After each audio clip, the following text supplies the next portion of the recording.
Good evening, parents. I'm Mike Woolworth. I'm lucky enough to be your child's math teacher this year. I would like to take you on a quick trip through our class. I'm going to try to keep it to 5 minutes because I know you have some other videos to watch. This is the math agenda page. This is what your children see every day when they come to class. They have this bookmarked in their device.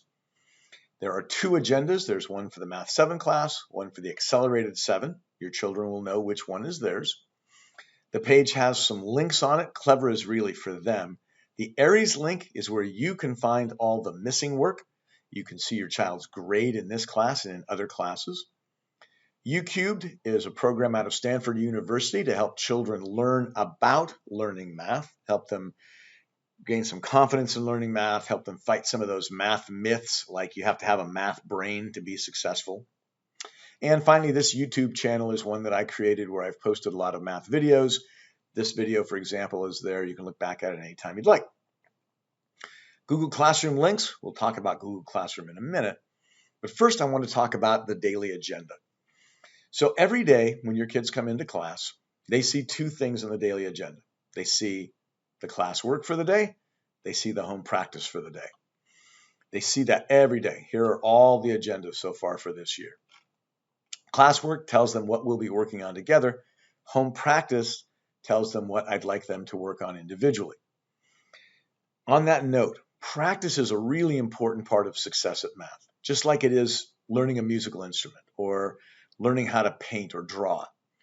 For Mr. Urin, our music teacher, he's constantly telling his students, you have to work in class, but you also have to take your instrument out of the case at home and practice. Math is no different.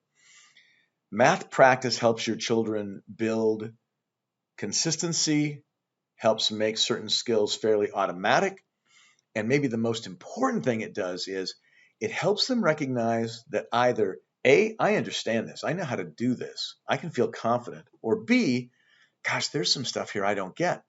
I need to go back to class tomorrow and ask Mr. Wilmarth a question. A big focus for us this year is going to be question asking. The idea that if you don't understand something, come back and ask a question. Let us discuss it. Let us go into it in more depth.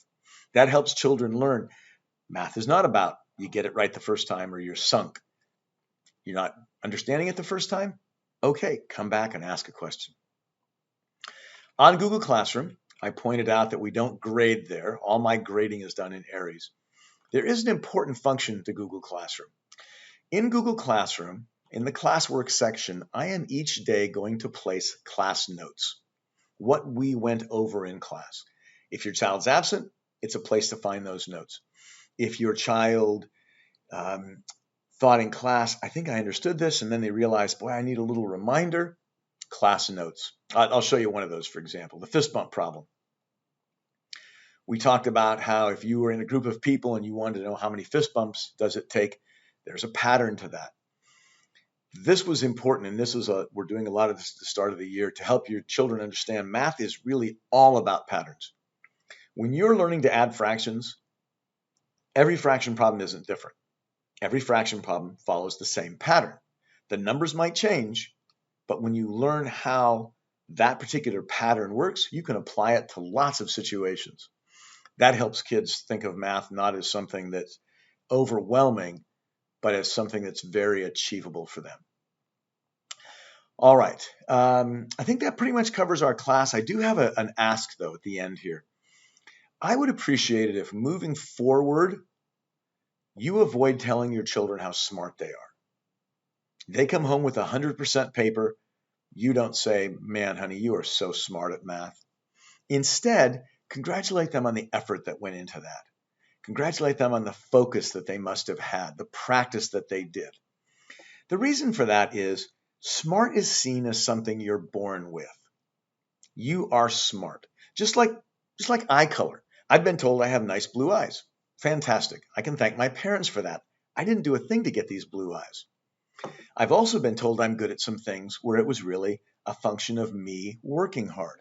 And when I get new things I need to try to get better at, I can think back to those things I successfully put the effort into. Just like your children, if they get stuck and you've told them along the way their success was due to hard effort, they're going to think, man, if I go back and put in that same effort, I can be successful again. So I'd really appreciate that. Lastly, if you're looking at this web page and you're thinking, boy, it sure would be nice if that was in Spanish, here's a quick translation button. You can turn it into Spanish. All right, that covers the video. I'm just a little bit over. I will put a slide at the end with the email address and the link to the agenda. If you have any questions at all, please reach out and ask. Thanks very much. Have a great rest of the night.